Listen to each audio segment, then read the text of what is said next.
নমস্কাৰ বন্ধু-বান্ধৱীসকল, পোনপ্ৰথমে আপোনালোকক মোৰ চেনেল দিব্য অসমলৈ স্বাগতম জনাইছোঁ। বন্ধু-বান্ধৱীসকল, আজি এই ভিডিঅ'টোত আমি অসম সাধাৰণ জ্ঞানৰ কেইটামান অতি গুৰুত্বপূৰ্ণ প্ৰশ্ন উত্তৰৰ ওপৰত আলোচনা কৰিম, যিকেইটা অসমৰ প্ৰায় সকলো পৰীক্ষাতে আহি থকা দেখা যায়। বিশেষকৈ আসাম ডাইৰেক্ট ৰিক্ৰুইটমেণ্টৰ যি গ্ৰেড 4 আৰু গ্ৰেড 3 পোষ্ট আছিলে, সেই পোষ্টবিলাকৰ যি পৰীক্ষা, সেই পৰীক্ষাত ইয়াৰ এটা নহয় এটা কুৱেশ্যন নিশ্চয় আহিব লাগে। গতিকে মই আশা কৰোঁ আপোনালোকে যেন ভিডিঅ'টো স্কিপ নকৰাকৈ সম্পূৰ্ণকৈ চায়। আৰু যদি ভিডিঅ'টো আপোনালোকৰ উপযোগী বুলি ভাবে তেন্তে লাইক কৰিব, শ্বেয়াৰ কৰিব। আৰু যিসকল বন্ধু-বান্ধৱীয়ে আজি মোৰ চেনেলটো প্ৰথম চাইছে বা মোৰ ভিডিঅ' প্ৰথম চাইছে, তেওঁলোককো কৈছোঁ যে যদিহে আপোনালোকেও মোৰ ভিডিঅ'টো আপোনালোকৰ উপযোগী বুলি ভাবে তেন্তে ভিডিঅ'টো লাইক কৰিব, শ্বেয়াৰ কৰিব আৰু লগতে মোৰ চেনেলটো ছাবস্ক্ৰাইব কৰিব। তেন্তে আহকচোন আমি সময় নষ্ট নকৰাকৈ ভিডিঅ'টো উপভোগ কৰোঁ। আজিৰ ভিডিঅ'টোৰ আমাৰ প্ৰথম প্ৰশ্নটো হৈছে হিউৱেন-চাং visited Assam during the reign of. তলৰ কোনজন ৰজাৰ ৰাজত্বকালত হিউৱেন-চাঙে অসম ভ্ৰমণ কৰিছিল বা অসমলৈ আহিছিলে? কতে দিয়া আছে পুষ্য বৰ্মন, খ মহেন্দ্ৰ বৰ্মন, গ ভাস্কৰ বৰ্মন আৰু ঘ ব্ৰহ্মপাল। আৰু ইয়াৰ শুদ্ধটো হৈছে গ ভাস্কৰ বৰ্মন। ইয়াৰ পিছৰ প্ৰশ্নটো হৈছে who was the last king of Ahom kingdom, যে আহোম ৰাজ্যৰ শেষৰজন ৰজাৰ কোন আছিলে? কতে দিয়া আছে গোবৰ ৰজা, খ চুতানফা, গ পুৰন্দৰ সিংহ আৰু ঘ যোগেশ্বৰ সিংহ। আৰু ইয়াৰ শুদ্ধটো হৈছে গ পুৰন্দৰ সিংহ। এতিয়া আহিছোঁ ইয়াৰ পিছৰ প্ৰশ্নটোলৈ, when the uprising of Patharughat took place, যে পথৰুঘাটৰ ৰণ কেতিয়া সংঘটিত হৈছিলে? ক 1857, খ 1864, গ 1889 আৰু ঘ 1894। আৰু ইয়াৰ শুদ্ধটো হৈছে ঘ 1894। এতিয়া আহিছোঁ ইয়াৰ পিছৰ প্ৰশ্নটোলৈ, which Ahom king is also' known as Bamuni Konwar, যে কোনজন আহোম ৰজা বামুণী কোঁৱৰ নামেৰে জনাজাত?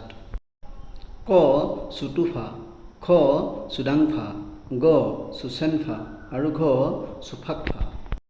আৰু ইয়াৰ শুদ্ধটো হৈছে খ চুডাংফা।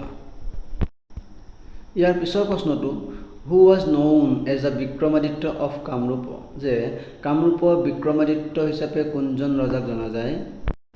ক ৰুদ্ৰসিংহ, খ লাচিত বৰফুকন, গ নৰনাৰায়ণ আৰু ঘ চিলাৰায়। আৰু ইয়াৰ শুদ্ধটো হৈছে গ নৰনাৰায়ণ। ইয়াৰ পিছৰ প্ৰশ্নটো, how many ghoshas are there in the Namghosha, যে নামঘোষাত কিমানটা ঘোষা আছে?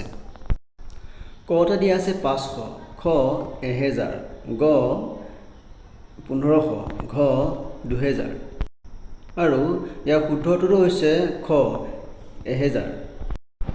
ইয়াৰ পিছৰ প্ৰশ্নটো, the Ahom marriage is popularly known as, যে আহোমসকলৰ বিবাহ প্ৰক্ৰিয়াটোক কি নামেৰে জনা যায়? ক চাকলাং, খ গন্ধৰ্ব, গ হমা আৰু ঘ চিয়াম্বাৰ। আৰু ইয়াৰ শুদ্ধটো হৈছে ক চাকলাং।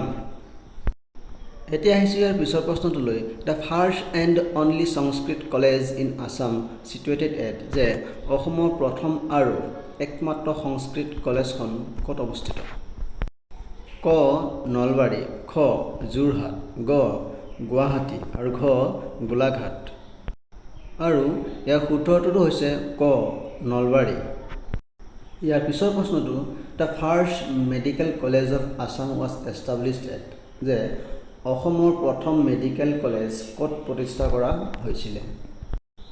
ক ডিব্ৰুগড়, খ যোৰহাট, গ গুৱাহাটী, ঘ শিলচৰ। আৰু ইয়াৰ শুদ্ধটো হৈছে ক ডিব্ৰুগড়।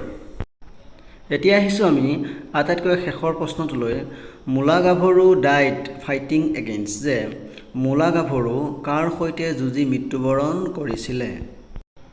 ক মিৰ্জুমলা, খ তুৰ্বক, গ মিৰ্জানাথান আৰু ঘ ইংৰাজ। আৰু ইয়াৰ শুদ্ধটো হৈছে খ তুৰ্বক। বন্ধু-বান্ধৱীসকল, এতিয়াও যদি কোনোবাই মোৰ চেনেলটো ছাবস্ক্ৰাইব কৰা নাই, প্লিজ আপোনালোকে চেনেলটো ছাবস্ক্ৰাইব কৰি লওক। পাৰিলে মই এনেকুৱা ভিডিঅ' প্ৰায় সদায় দি থাকিবলৈ চেষ্টা কৰিম। আজিলৈ ইমানতে সমাপ্ত। জয় আই অসম।